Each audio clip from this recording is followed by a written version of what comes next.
রাদিয়াল্লাহু তাআলা আনহু, তিনি এরপরে হযরত উমর, হযরত উসমান গনি এবং হযরত আলী রাদিয়াল্লাহু তাআলা, ওনারা ছিলেন এক একটি সাগর, এক একটা কথা নবীজির মহাসাগর যতটুকু দূরে যায় সেই রকমের দূরত্ব চলে যায়, এবং সেই অধিকারী ছিলেন এই চার খলিফা, এবং যে চার খলিফার সঙ্গে যুক্ত ছিলেন আমার এই তানপুর দুই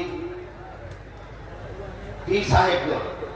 যাই হোক, আজকে সংক্ষেপে আমাকে 5 মিনিট দেওয়া হয়েছিল, কিন্তু সবাই সংকীর্ণ 2 মিনিট দেওয়া হয়েছে।